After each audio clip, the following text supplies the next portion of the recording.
लेकिन भाभी एक बार हमारी बात तो सुनी। रवा तो पहले से ही मन में ही बैठा ले बानी कि मिथिलेश के औरत के कपड़ा पहन के नाचल एगो गलत चीज बा। लेकिन भाभी इस सच्चाई नहीं के। इस देश दुनिया में जैसे डांस के कई गो स्टाइल बा, ठीक वैसे ही औरत के कपड़ा पहन के नाचल भी एगो स्टाइल ही बा। अब हमरा के देखी, हम तो लंदन में यही डांस करके इतना नाम और पैसा कमाओता नहीं, और मिथिलेश तो हमरा से भी ज्यादा टैलेंटेड बा। ओकरा एक बार मौका मिली ना, तू हमरा से भी ज्यादा नाम और इज्जत कमाई। ये लंदन में खे, यहाँ एगो लड़की के कपड़ा पहन के लौंडा नाच करे से ओकरा के 2 कौड़ी के भी इज्जत ना होला। लोग हंसेला, ना मिथिलेश जी की इज्जत, ना परिवार की इज्जत, ना हमारी इज्जत। फिर लोग की ताना सुन सुन के हम नहीं खींची सकत। लेकिन भाभी ये नाच तो बस एको जरिया बा समाज में औरतन के व्यथा प्रस्तुत करे के, उनकर आवाज उठावे के। और भिखारी ठाकुर जी के भी देख ली, पूरे भोजपुरिया समाज में कितना सम्मान बा उनका। जवन व्यथा औरतन के मिथिलेश जी नाच के जरिए बतावल चाहता रहा ना, उहे औरतें ताना मार मार के हमार जेल दुश्वार कर दिल बनी।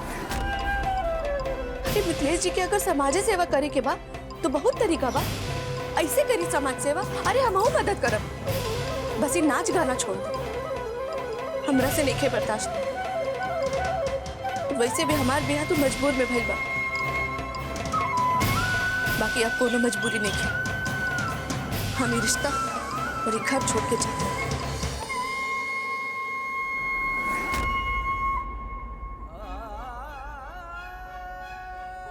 ये लहंगा, ये चुनरी, ये बेंदी, ये गजरा रवा खातिर तोहफा ना, पाप के गठरी हा।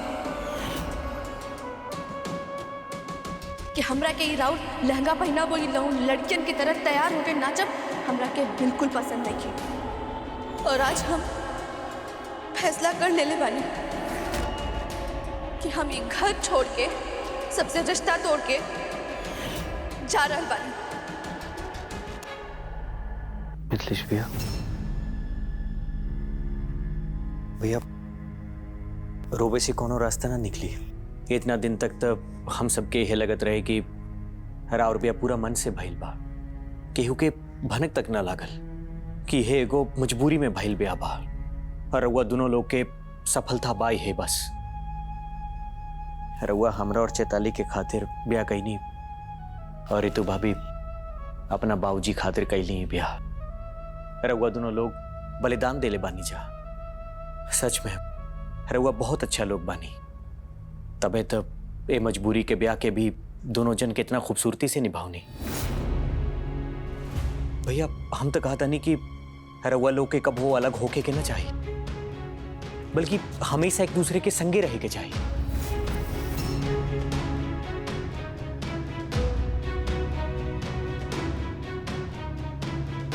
बोला जी,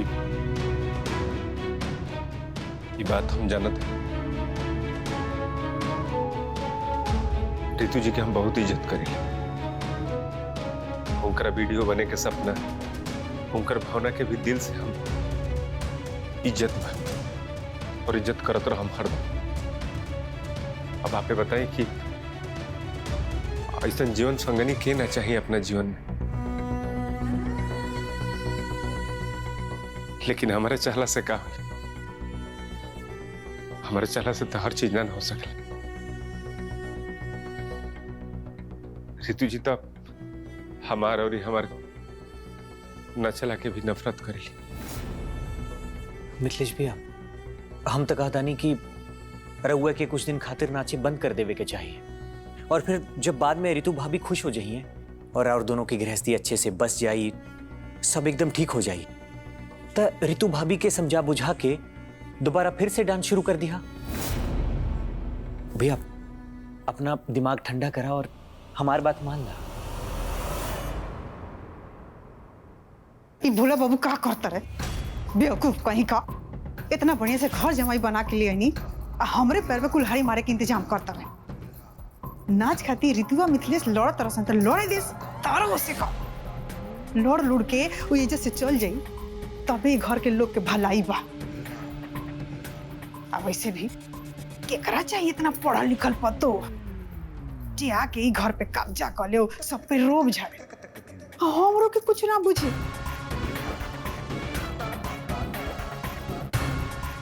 अगर ऋतु ऐसे से चल जाई तबे नु मिथिलेश का कब्जा से निकल के हमरा कब्जा में आई। भोले बाबू तो हमरा कब्जा में बढ़ले बड़े। जब मिथिलेश हमारा शरण में आ जाएंगे तबे नु ई घर पे हम राज करे। कि बुझाता कि अब हमरे में टांग अड़ावे के पड़ी। हे भगवान, हे भगवान, अरे का हुई खानदान के? अरे ई खानदान तो कलाकारन के खानदान ह। नाच ई परिवार के विरासत में मिलल बा। नाच के घर में पूजा कइल जाला और नाचे वाला लोग के भगवान भी ऊपर से आशीर्वाद दिले। जैसे ऋतु का भी समझ में नहीं आवत, हमरो ऐसे समझ में ना आवत रहे। वो तो अच्छा भाई कि हमार आँख हमारे गांव के मोहंत जी खोल देनी। वहाँ के कहनी की तार बिया ई परिवार में, ई परिवार के ई कला के सेवा करे खातिर होता। तू भाग्यशाली बारू, नसीब वाला कि तारा ई कला के सेवा करे के मौका मिलता। ये मिथिलेश बेटा, अरे ई नाचे वाला का परिवार है। तार दादाजी, बाबूजी, चाचा जी बड़ा मेहनत से ई कला के जिंदा रखन, सेवा कईनी। और तू ई नाच के कैसे छोड़ सकेला बेटा?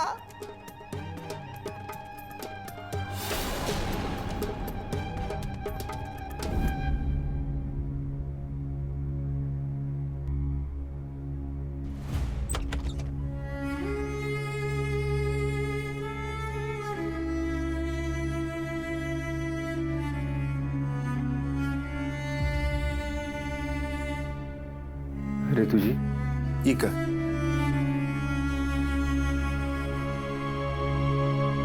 रहुआ अगर हमरा के मनावे आयल बानी तो चल जाए यहाँ से। काहे से कि हम फैसला कर चुकल बानी।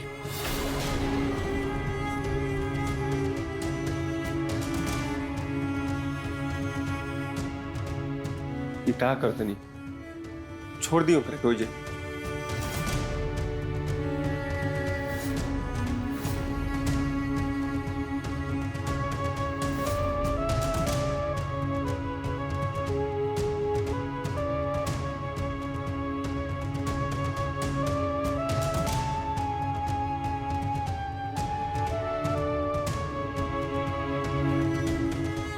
ऋतु जी एक मिनट हमारी बात सुनने पहले। मिथिलेश जी, हमरा के रोके की कोशिश मत करी। आज से हमारा रहुआ के रास्ता अलग अलग बा।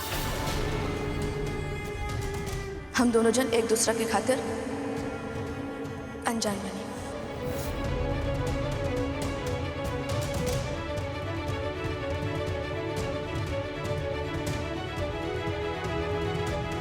ऋतु जी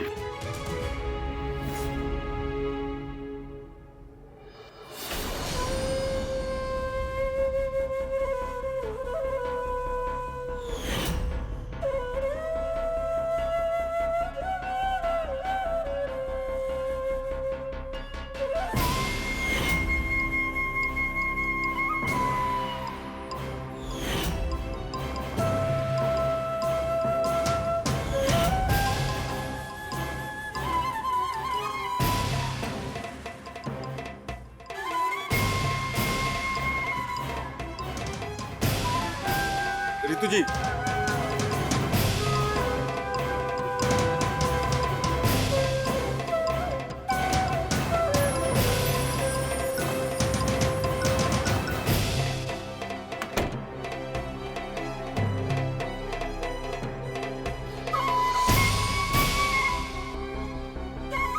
भोला जी आपके तब पत्ते बैठे कि हम अपना कला और अपना नाच के बिना ना रह सके।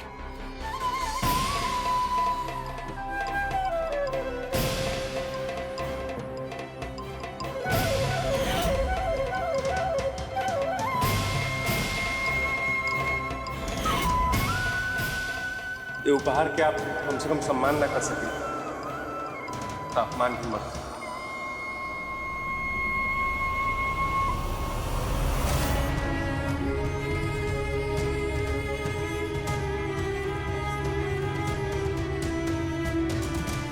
जौन गठरी बटे तो कोनो पाप के गठरी ना, ये हमारा पूजा के समान है। तू ये घर के बहू बाड़े और बहू होवे के नाते ऐसा देवर में बात कर शोभा ना देवला। ना ऋतु जी, ये नाच तो हमारा से तबे छूटी जब हमारा शरीर से प्राण निकल जाए। हम अपन कला के ना छोड़ सके, कभी ना छोड़।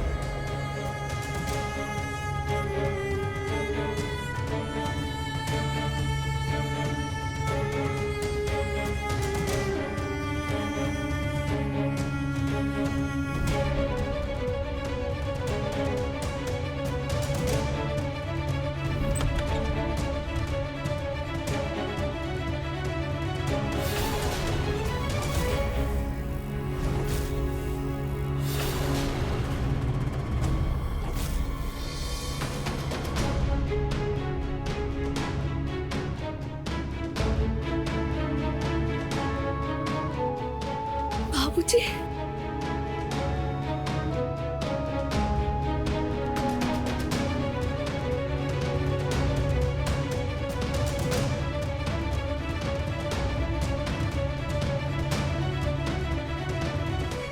बाबूजी रउआ एजा हमरा के विश्वास नहीं की हो। रउआ ठीक तो बानी ना? देख एकदम फिट फाट बानी। बाकी रउआ के तो घर में हो के चाहिए, एजा कैसे? अस्पताल से छूटनी तो सीधे एजा चली गई। सोचने की जब बेटी हमारे एजा बिया तो घर जाके हम क्या करब। अरे अब हमरा के बाहर खड़ा रखबो कि अंदर बोलेबू अपना घर में? हाँ बाबूजी, आई ना, चलिए आई आई।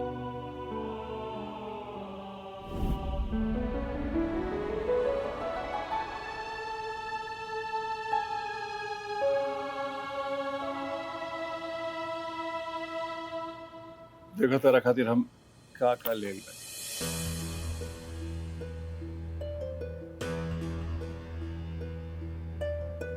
साड़ी, एकरा में सुहाग के सब सामान बा।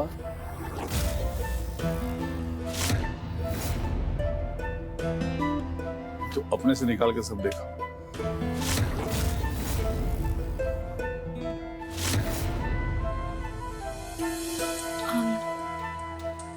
बाबूजी, ये सब के का जरूरत रहे? अरे बेटा, जब तार ब्याह के फेरा होते रहे तू घड़ी तो हम ना आ सकनी।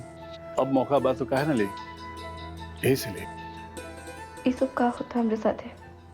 आज जब हम बिया और मिथिलेश जी के साथ अपन रिश्ता तोड़े के घर से जाता नहीं, तब बाबूजी हमरा खातिर सुहाग के सामान लेके आयल बाड़े। अब का करे हम? बाबूजी के का बताई?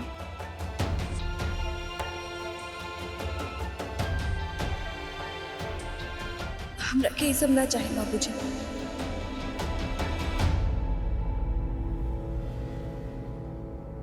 रउआ हमरा के अपने साथे घर ले चले।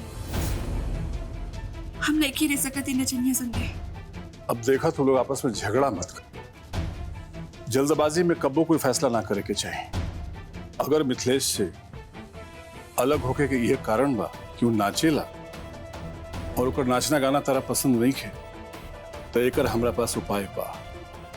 हम नमस्ते। नमस्ते। प्रणाम। प्रणाम। बाबूजी, चाची, नमस्ते। प्रणाम। खुश रहो। खड़ा।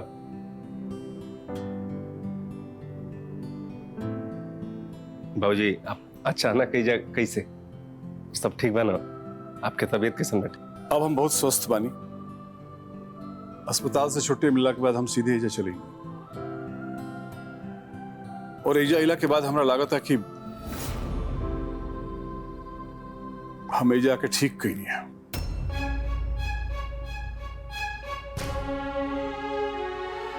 क्या है कि तू लोग के बीच में जो चल रहा होगा,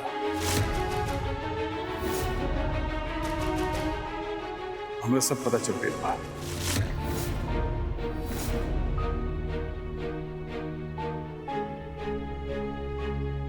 तो लोग बैठो बैठो।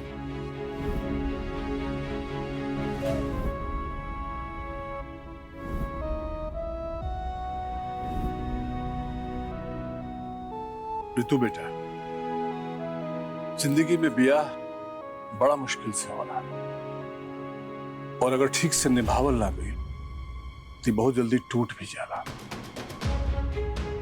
हम तरह के बहुत ही लाड़ से, प्यार से, संस्कार के साथ पल बने, हमेशा तहार भलाई सोचते। जब हमरा पता चलल कि तहार शादी मिथिलेश से हो रहा बा, साच कहता नहीं हमरा के बहुत सुकून मिला।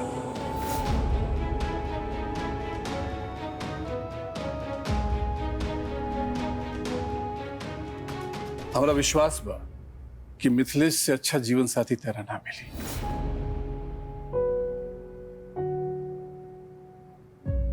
हमार बात के भरोसा करा। और ये हमरा लागत है कि तू लोग एक दूसरा के ठीक से समझ ले नहीं खो। यही से हम चाहता नहीं कि तू लोग 3 महीना कम से कम एक साथ रहो।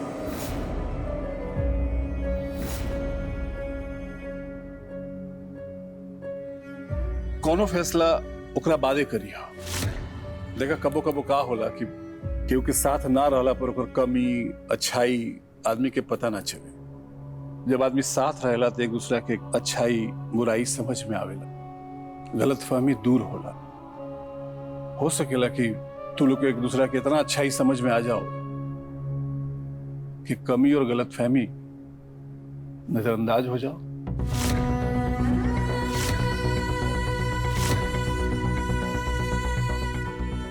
यही से हमारा कहना बा कि एक बार तू लोग ये बात पर सोच लो। 3 महीना के बाद हमरा के लोग बताओ कि तू लोग एक दूसरे में का कमी ढूंढ लो कि का अच्छाई ढूंढ लो।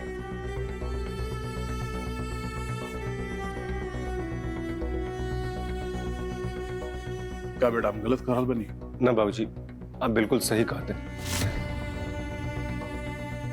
ये हमरा के मंजूर बेटे।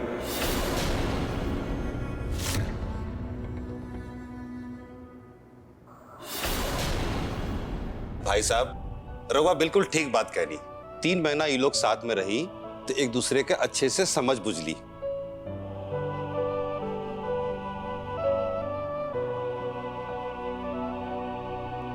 हमरा तरी काम बा, हम आवतन। प्रणाम।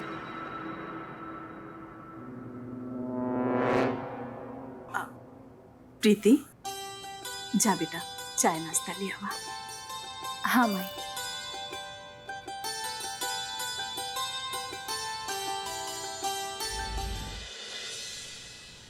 अरे हमनी के सारा मेहनत पे पानी फेर गई नागेश। का भइल चाची जी? अरे ई ऋतुआ ये घर से जाए के मन बदल लेलस, अब ना जाइए यही घर में रह। हमरा तो ई बात के डर बा कि ये घर में रह के अगर पावन वाला मामला की जांच पड़ताल कोइलस तो सारा पोल खुल जाई, सारा सच भोला बाबू के सामने आ जाए। हमार खैर नहीं खे नागेश। अरे चाची जी, नागेश के होते कोनो बात के डर। आपके जौन बात के डर बा ओकर बिल्कुल उल्टा हो। हम अपन ऐसन जलवा दिखाई कि ऋतु भी आपकी तरफ से हो जाए। अरे हमरा तो नहीं बुझात कि मुमकिन बा, काहे कि ऋतु के दिमाग में अभी यही बात बा कि तू दीदी जी या प्रीति के कहला पे पवनवा के जेल कर ले बड़ा। चाची जी, समय आ गए बा, आपके ऋतु से दोस्ती करे के चाहिए। ओकरा दिमाग में घुस के मिथिलेश के खिलाफ भड़कावे के चाहिए ताकि मिथिलेश और ऋतु के बीच झगड़ा और बढ़े।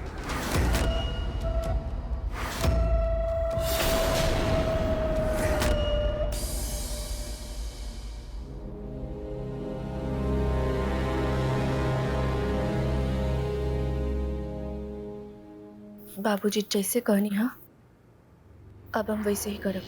अब हमरा के देखे के पड़ी कि मिथिलेश जी के अंदर नाच की वजह से कौन कौन कमी बा।